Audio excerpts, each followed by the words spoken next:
So this week, we got another email sent to us that I think is just one of those topics that is universal, something that we all have run into or may run into in the future. So, we had to get into it, had to talk about it. Now, this one comes from Mike Fagazi. You can find him at Harp Ninja Mike on TikTok and all of his other socials. And he sent the following email. It says, "Hello, new to the pod and found you through Adam's TikTok. See, Mom? It's not just being silly on the internet." Well, isn't it? I mean, my old man yelling at Cloud one seemed to rustle some jimmies. True. He continues, "I sing and play harmonica. I can already see the eye roll and hear the groan at the word harmonica, lol. But that is my question. I have a unique selling point for my cover duo as I have a unique style and I am the lead instrument. We play acoustic covers mostly, some tracks, lots of 90s, and almost all fun and well-known stuff. How should I approach marketing? Focus on the fact we do fun covers or that we have a unique sound with an unusual lead instrument?" So big thanks to Mike for reaching out. This is one of those things where we run into these folks every now and then where you see them find one thing and then the next thing you know, you've got like 10 notifications because they followed you on every social and they've liked 5 posts. And so like, I think he stumbled at this and he's like, oh, and by the time this comes out, he'll probably be a true believer. So Good. but it's great. And in the fact that he like saw it and literally 2 days after I got a notification that he was following us, this email came in. So he was Love it. rearing to get some input from us. So in thinking through this, Dan and I kind of talked about it a little bit pre-episode recording, and I wrote down some stuff that I think is worth considering when you're kind of looking at this. But Dan, the New Strange has this kind of unique component We do. of it. Yeah. In the fact that instead of having a lead guitar player, necessarily you have a fiddle player. Yeah. But not necessarily playing in a configuration that a fiddle would normally play in. Yeah. So my girl singer, Taylor, co-front person, plays fiddle. And we have made a fair amount of bookings off the fact that she plays with a very prominent sort of country, bluegrass, rock band in town, or the other project she's in. I tell people that she plays with them and they're like, oh, some cred. In our band, she plays a variety of things. One of the signature pieces we do is Sweet Child of Mine, and she does the entire lead guitar part. She does Slash's entire part, including his solo note for note. And it's great. It's really great. It's something people really respond to, really walk away, with an impression from. And so, yeah, hitting the record button tonight, we were chatting about that, and Adam said, do you sell the band? Do you book the band on the strength of that? And the answer is no. No, bookers don't care about that. It might be interesting, but it's not going to make the difference.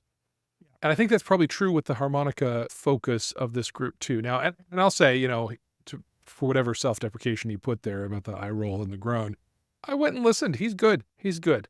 He's good. Like play harmonica. Yeah, no, there's no like in my last band, my co-front man played harmonica okay, not as good as Mike. And there was one night somebody came up to him and like said, "Hey, I'm a harmonica guy. I'm Harmonica Joe." It wasn't Joe, but it was like that. I'm Harmonica Pete. I don't know what it was. Yeah. And my God, I handed him the harmonica and the mic, and it was it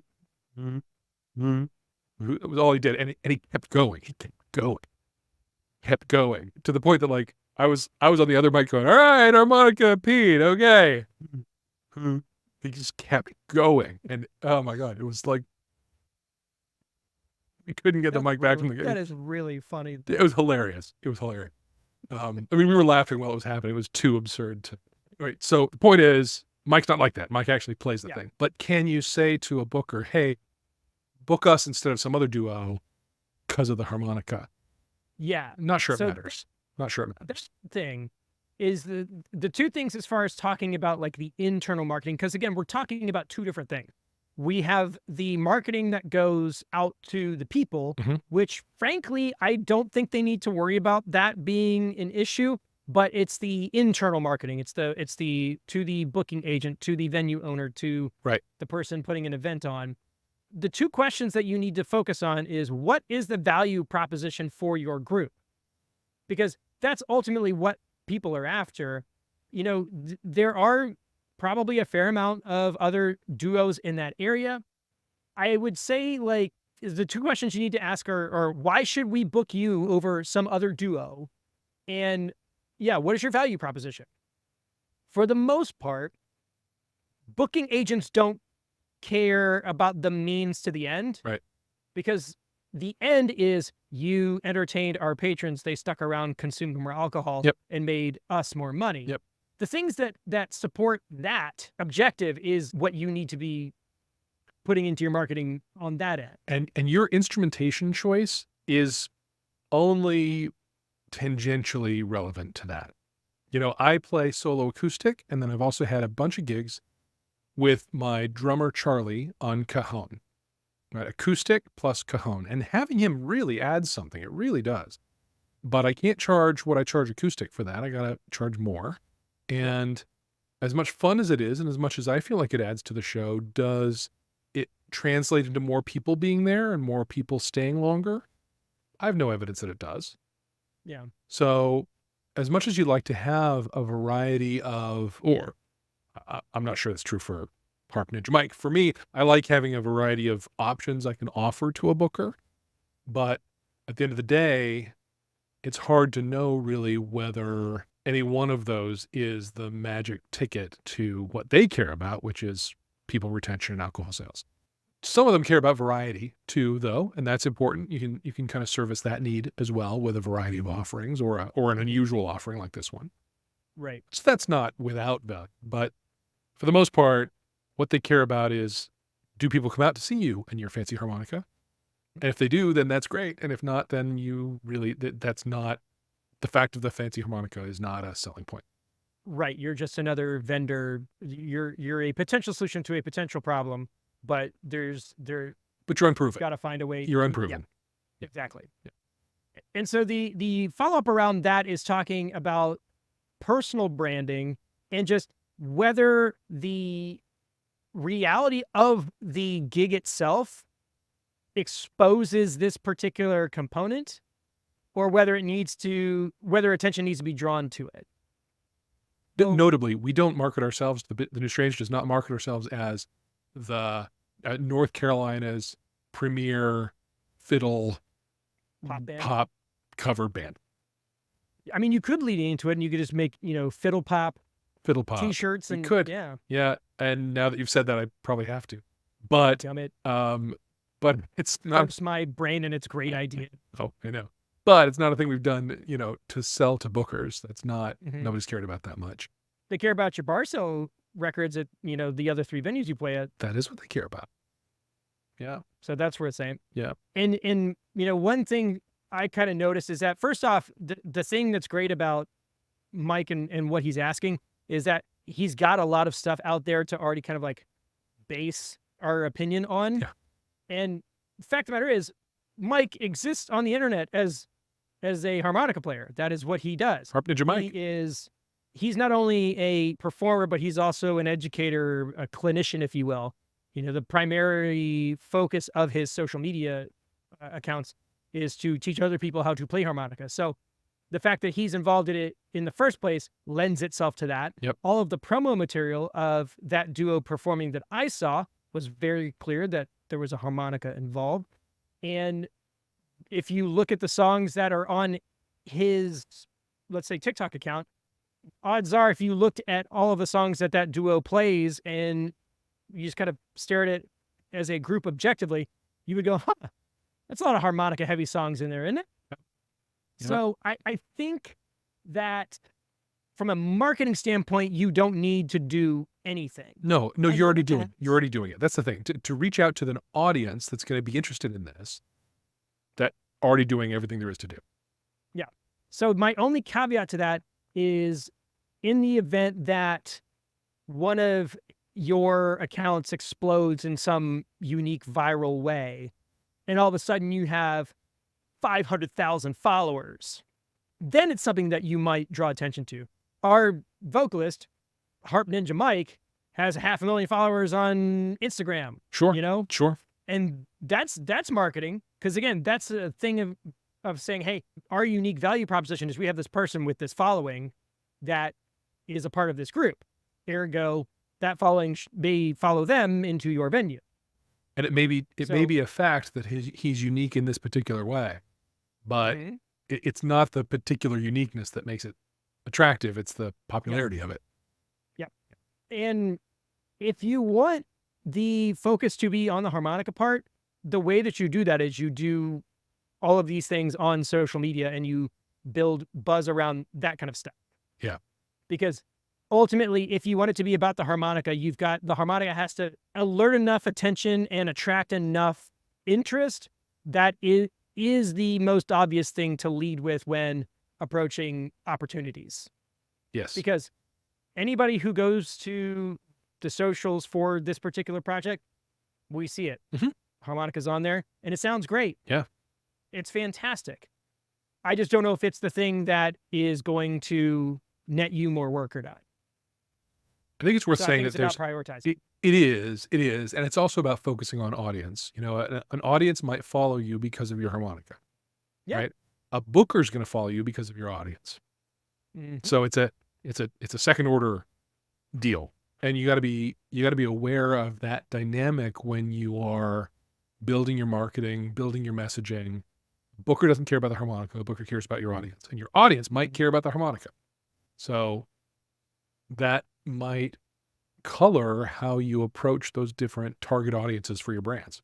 So color is a very pointed thing that you bring up, because what we were discussing is that leaning into something too much can feel like a value add or a distinguisher, something that kind of pulls you out of the crowd initially.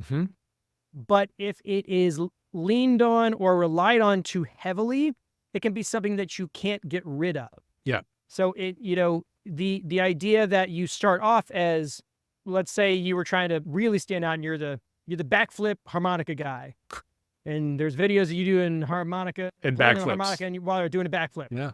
And all of a sudden your video goes viral or a show happens and it just explodes, and guess what? Now you're the backflip You are now harmonica guy. the backflip harmonica guy forever. Yeah, and if you don't do a backflip at your show, like, everybody's mad at you. They're going to riot. So what I came up with is that you got to be careful about whether your talent is a marketing ploy or a shtick, because once it's stuck to you, it may be hard to peel off. Get it unstuck. Yeah. So I think in summation, externally, yes. Internally, probably not. Well, it's good information internally, so people know what to expect, but it's not gonna be the deciding factor. If it's in your write-up at all, it's the first half of a sentence that is separated by a comma, and then all the stuff you've done. Yeah. Featuring lead harmonicist, backflip harmonica guy, comma. Our duo has played harp ninja backflip Mike. Yeah. I don't know why I'm still logging the backflip. No, I like it. I think it's it. But I think you're right. The ninja part of it is what popped in my brain. Sure. Well, plus, it's a good depiction of, like, you can get yourself in a pigeonhole and then be trapped there. Yeah. And maybe you spend a lot of time taking voice lessons and you really want to be known as the guy who sings while he does backflips. Yeah. But nobody wants to hear it because they're too busy waiting on the harmonica. Yeah. Do the damn backflip, man. So you could find yourself in a gilded cage. Pretty soon you're just a backflipping monkey. Now that's something I'd pay to see. Yes. So, Mike, hopefully that's helpful. I know we were speaking a fair amount in platitudes, but at least we weren't like having to talk around information like we have the past couple of episodes. Right. Very straightforward this go round. Yeah. But if you want to check out Mike Fugazi and all of his antics, you can find him at Harp Ninja Mike on TikTok. You can also find him on Instagram. He's got a pretty solid YouTube following as well. And if you are looking to learn how to play harmonica, his stuff is chock-a-block with super helpful tips and tricks, and also like really good like music theory stuff just in general about soloing and improvisation. He's the real deal. No question. Yeah. So go check him out. And you can say, hey, I heard you on the episode this week, and do a backflip. Really? Big with the backflip. Yeah. I'm really putting a lot of pressure on you at the moment, Mike. Got to learn a backflip. And then, but that's the problem is that I swear, like in 2 weeks, we'll just get like tagged in some post, and it's poor Mike who has spent the last, however long Backflipping. Like, yeah, or he's got a concussion and a neck brace. And like, yeah. All inquiries can be done through general counsel, and that's that. Well, folks, that's gonna do it for this week. Thanks so much for tuning in. Please don't sue us if you hurt yourself doing something we. no, when the explicit device is don't become we said don't become the backflip monkey. Don't Yes. we're telling you not to do that. I have gotten the thumbs up from our lawyer on FaceTime that absolves us of any. Beautiful. Yeah, we are no longer exposed. Yeah. If you'd like to support the show, you can do anything Mike's about to tell you, but I'll go ahead and call it for this week. In Atlanta, Georgia, I'm Adam Johnston. In Greensboro, North Carolina, Dan Ray.